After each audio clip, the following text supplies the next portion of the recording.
All right. What's up, everybody? What's going on? Come into the room, come into the space. Y'all know, look, it's Wednesday, my self care day. So I just came from the barbershop, but it's still giving work out here.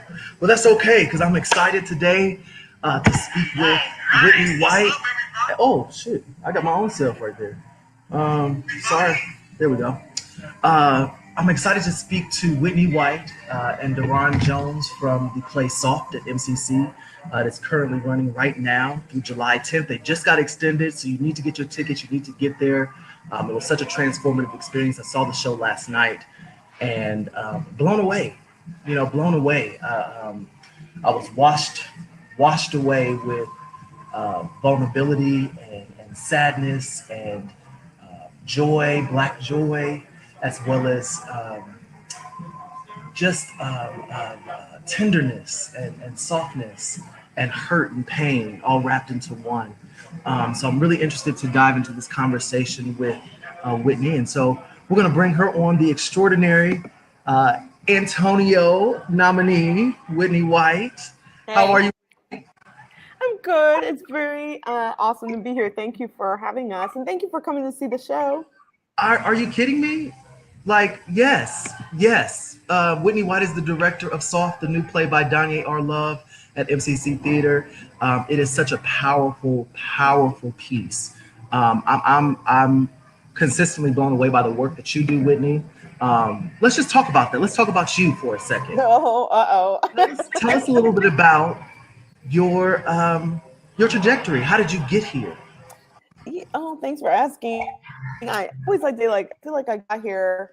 Um, you always think you know what you want for yourself, and then sometimes doors close, and sometimes people close those doors for you, and you find a Mhm. window. Like that sounds cheesy, but that's really how I got here. I started out as a performer and singer, and was really disappointed at the time. I don't want Wait, to really? age. You can sing, Yeah, Whitney? yeah. That's for the next Why am I? boo. I'm That's for blown the away by next. this. That's for the next behind the scenes. But no, what I like to say is like, I started out as a performer and singer, and I don't want to age myself too much, but when I was coming up, I feel like the roles available to me were really disappointing and Mhm. played on tokenism and stereotype. You could either be someone's mama, the whore, the sister, the lover, the friend. That's it. And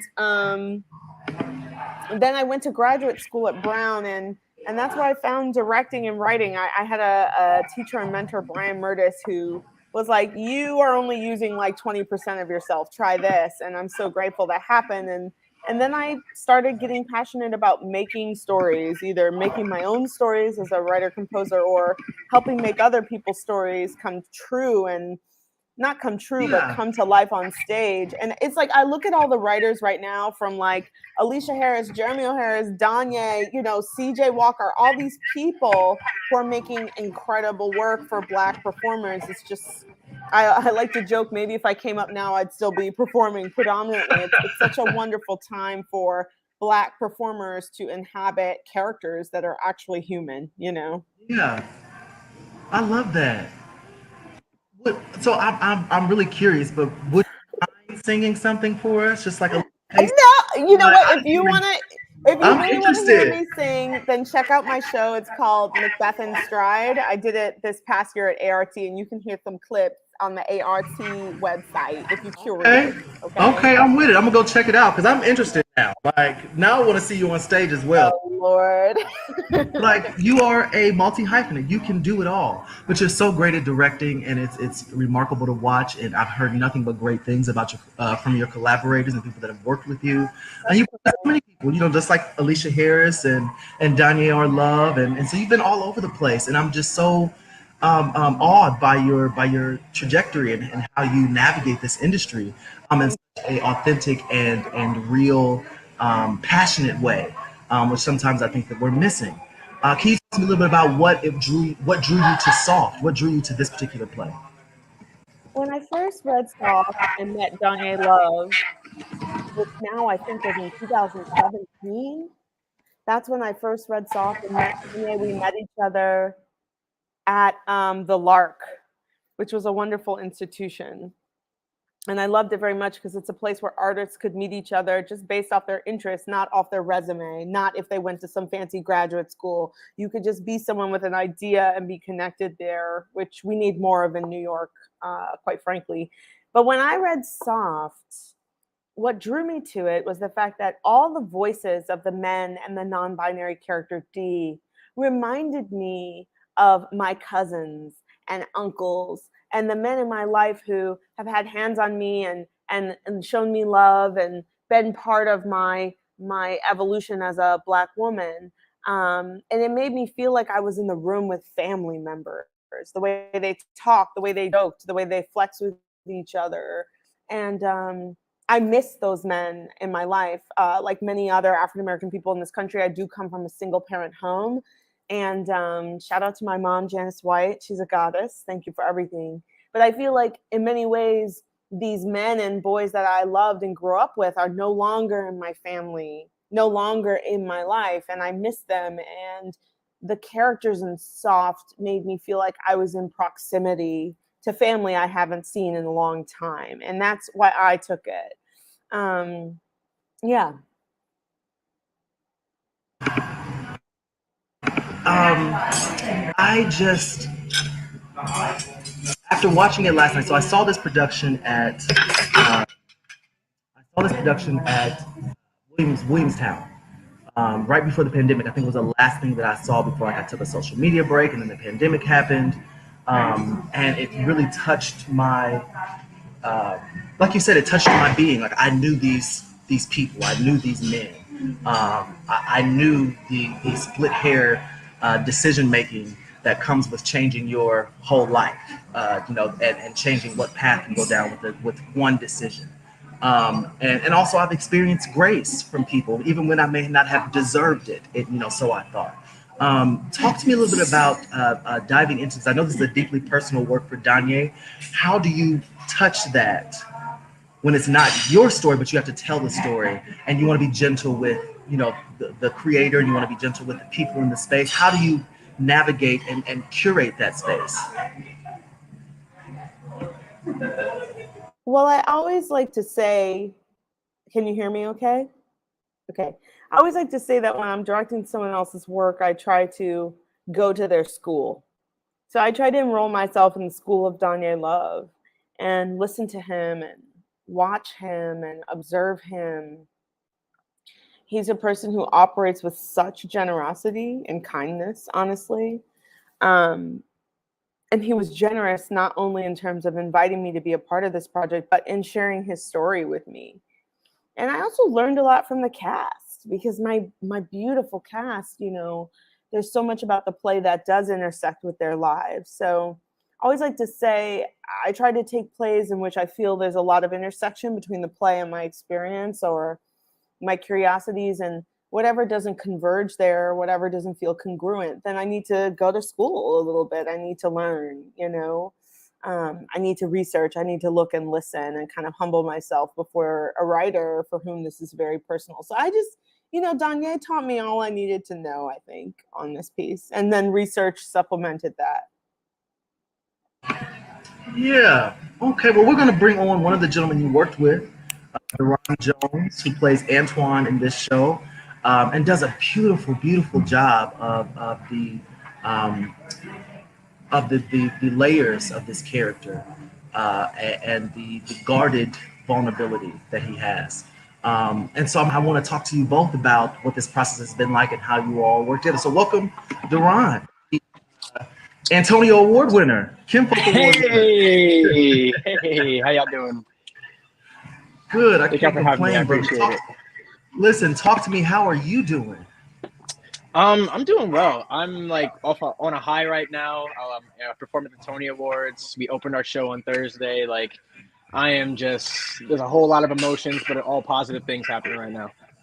Now, you performed at the Tony Awards. What was that experience like for you? Oh man, I mean, Broadway's biggest night, like Broadway's busiest night. I was dancing in the opening number of the Paramount Plus with like Julianne Hough and Darren Criss and a bunch of gorgeous dancers. And it was just, performing on the Radio City stage is like unlike anything else. I mean, it's gorgeous. It's It's mesmerizing. It's what like all I guess performers really dream of. You know what I mean? Yeah, yeah. And so opportunity come about for you. Uh-oh. Yeah. So I also did the Tony Awards last year, and the coordinator for the Tony Awards, Krista Hubbard, I believe it is, and she contacted me and was like, "Hey, are you available to, can you make rehearsals, and are you available to dance at the Tonys on Sunday?" And I was like, "Well, I have a matinee show. Thank God we opened our show on Thursday, so I didn't have rehearsals anymore. So kind of was just like lucked out that I was able to rehearse and then also perform, because otherwise, if it was a week before, I wouldn't have been able to do it. So it really just came Yeah. out of like luck and opportunity." Amen. Look at that. And so talk to me a little bit about the luck and opportunity that came with Soft. What made you want to do this particular play? Danye is a particular type of playwright. And so I know that not everyone gravitates towards his work or how he writes or the stories that he tells, but it takes a unique and special kind of person to be able to actually portray it. A lot of people love to go see them, but to actually portray his characters in the way that he writes his pieces, it can be very heavy. It can be very taxing. How are you navigating this piece? Yeah. It's this one is difficult because it's such a deeply emotional play, and so in the beginning of the rehearsals, like kind of just going through auditions and going through the callbacks, like I had an idea of how emotional it would be. I knew I knew it was going to be a difficult play to do because of like just the arc that especially my character goes through, but just the arc of the play and what all these characters go through. And so like preparation has really been like, listening to music that I think reflects what my character would listen to. I find similarities in my character in terms of like how he disconnects from the world when things get really rough for him. And I kind of do that same thing, and I have different outlets in how I do that. And so it was finding those similarities, finding those differences, finding what allowed me to get into the character. And then like really Danye's words are so powerful and so clear that as long as I listen to what I'm saying and really tune into what he wrote, it's all there for me, and it's easy for it all to come out. And then with Whitney's direction, it allowed me to dig so much deeper into the character and like think about things that I really didn't even realize would allow me to, or would help me get deeper into character. Like I told her there was one point she was just like volume, volume, volume, because I was speaking so low, because I was like, this character doesn't really want to be heard. And so it felt weird for me to speak up, but also be in this place of like, I don't want to talk to anybody. And so like, but once I sort of figured out that he did want to be heard, he wants to be heard. This character does want to be heard. He just wants to be allowed to do things his way and work on himself in his own way without the pressures of society and the system that he finds himself in, making him do it a certain way. And I think that sort of revolution and that sort of pushback on what and how the system of like the prison system and jail system like is supposed to refine us, but really it's not supposed to refine anything. It's supposed to keep us in the system. And I think this character knows that. And once things start to go wrong in the play, I think he just wants to do his time and get out. And the system is not allowing him to do that. And obviously you saw the play last night, and so we saw what that amounts to. But really, it was finding the similarities and differences, and then finding how I could make this character come to life. And it's been a hard process. Like, it's a very taxing play, like you said. And so like I tend to separate myself from the character, saying like the actor me and the character me, because that allows me to create a degree of separation where I don't have to bring this home with me every night. And I can leave it all on stage and allow the audience to see what that character come to life. And then once I leave, it's like, hey, it's me again, and how y'all doing? I hope y'all enjoy the show and that kind of thing, Oh, I think you're still muted. Sorry, I muted myself. But let's take a look at the clip. That's the New York Times critics pick. Soft is the New York Times critics pick. Isn't that amazing? Doesn't that feel good? Yeah, it feels wonderful. And so we've got an extension until July 10th. We're going to put a second extension because the show is phenomenal. But let's take a look at the preview, the reel. Oh, yeah.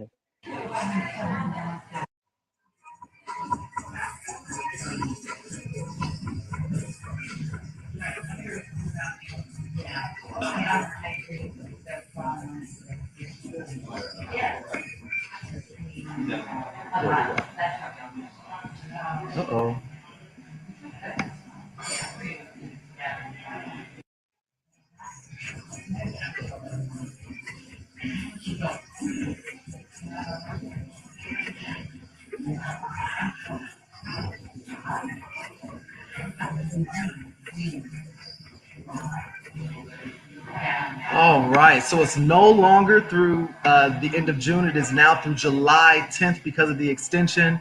And I'm so geeked by that because this play is just so powerful.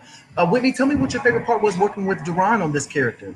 Oh my God, just discovering all the things that he can do. I mean, Duran and our entire cast, I think it's one of the most talented group of people, black and brown folk I've ever worked with. And every day, to be honest, Duran and the entire cast every day reminded me about the power of a work ethic. You know, I feel like they all, a lot of them are young actors and they already have practices and beliefs, and there was so much conversation in the room. Like there was never a dull moment, and I felt so stimulated creatively and intellectually by Duran and the entire cast. So I think my favorite thing, if I were to just wrap that answer up, was just the conversations we had, and seeing how the conversations translated into action on stage. It was very exciting.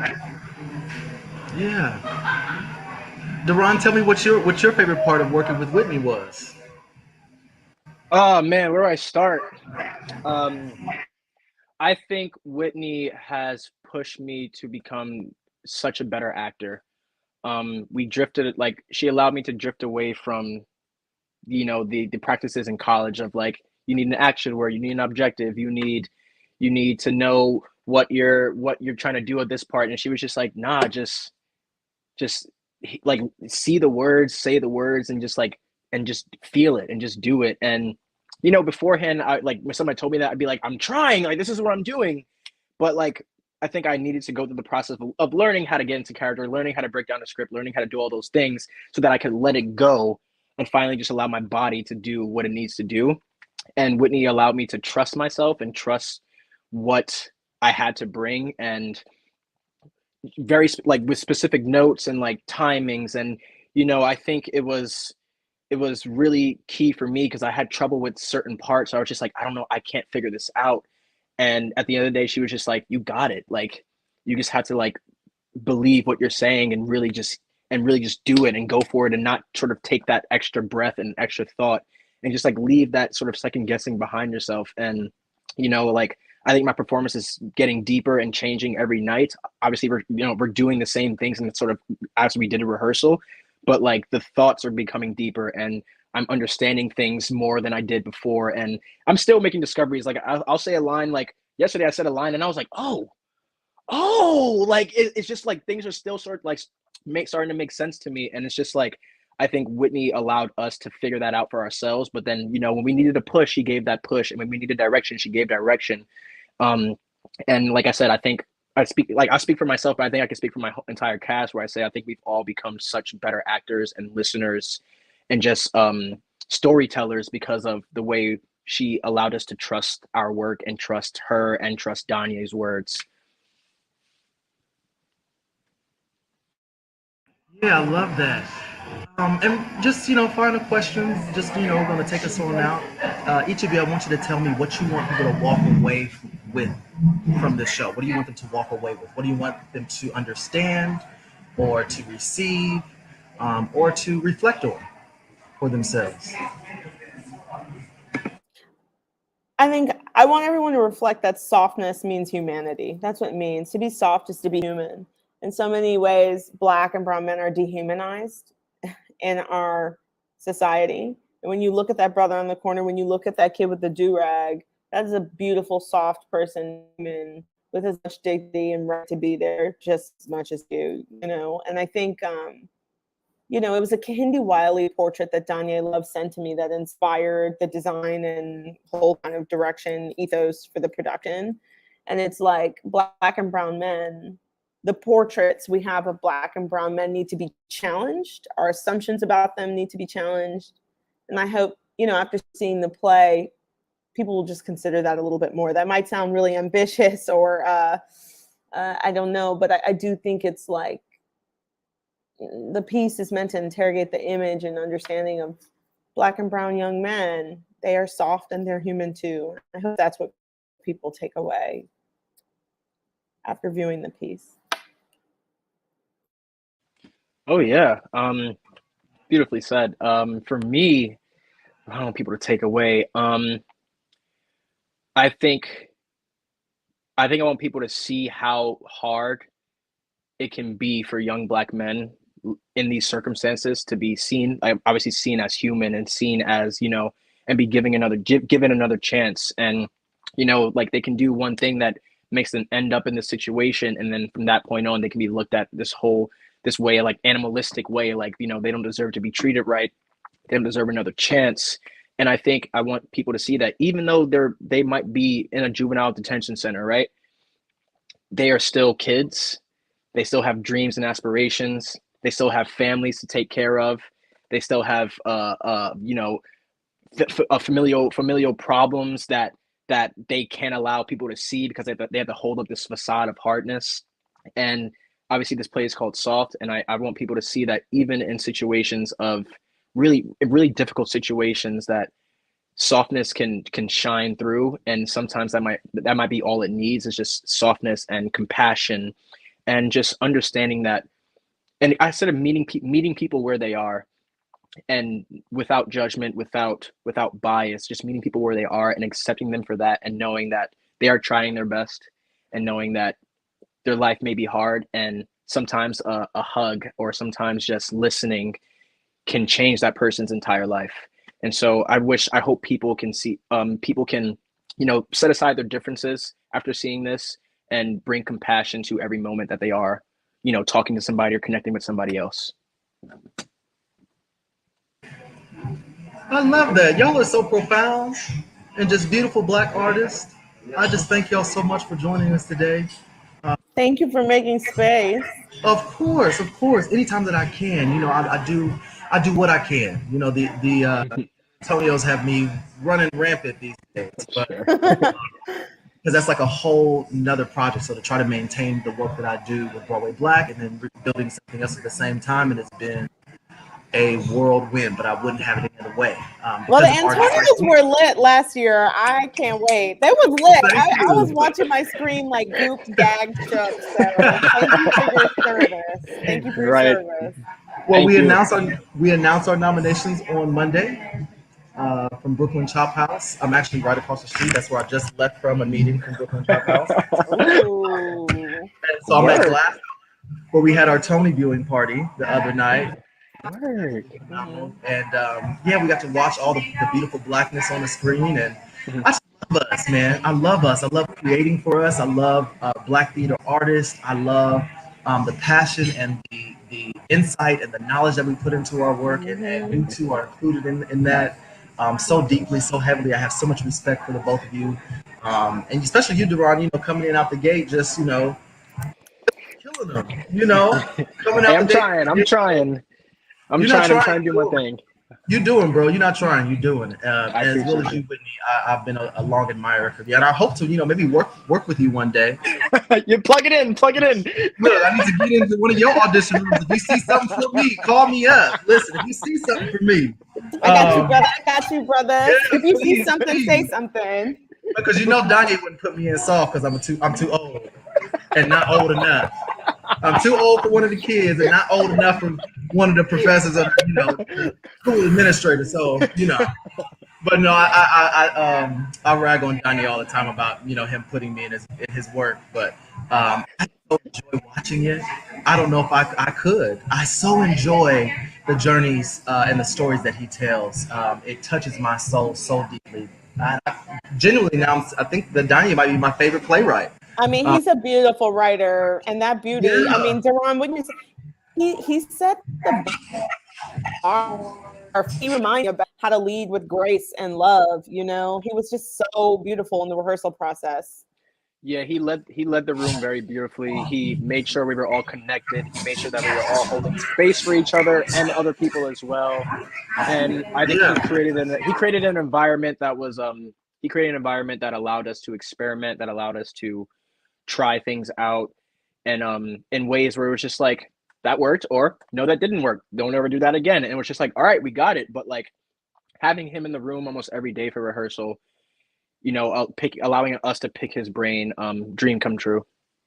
Yeah, well, we get to speak with him tomorrow along with Shakur Tolliver. who I am so excited to speak to too. I'm a big fan of Shakur. I saw him in this piece at Williamstown, and so I just really enjoy his work. And he's just a beautiful man. Both of y'all just so beautiful. Like, oh my goodness, I don't want to tell the ending of the show, but so beautiful. Like, so beautiful with the things coming down. I don't want to say what it is, but with the stuff coming down. I know, I'm like, Drew, you better be quiet. Let the folks come see. Okay. But yes, it was so beautiful. And I mean, if you like men's, it's just gorgeous. But it also, like, all in all, the story is really impactful, and I want you all to get there. It's now extended until July 10th at MCC Theater. Get your tickets right now. You don't want to miss this show. It's going to be one that's going to be talked about for some time. And it's a New York Times Critics Pick. They don't just be handing those out. But like Whitney, like every show you do is like a New York Times Critics Pick, isn't it? Like, no, seriously, like every single show you do is like. Child, don't jinx me like that, because you can't. Don't. Well, we know On Sugarland was a New York Times Critics Pick, was it not? I don't know if that was, but I love that play and I love those people as well. Well, it should have been. If it wasn't, it should have been. It's a Broadway Thank Black. You. Hello. Thank Look, that's you. what we're gonna say. It's a Broadway Black Critics Pick. So yeah, thank y'all so much for joining us. We'll talk with Danya and Shakur tomorrow. And you can find this conversation on YouTube, Facebook, Instagram, all the good things. And yeah, we'll be doing more of these. And I look forward to seeing y'all. Make sure y'all tune into the Antonio Award nominations on Monday, June 20th. You might just see one of these two faces nominated. So we'll see going forward. We love y'all so much, and thank y'all so much for joining us. Y'all have a beautiful day. And be soft, y'all. Be soft. You already know. Be soft. Thank you so much. Thank y'all. Appreciate you.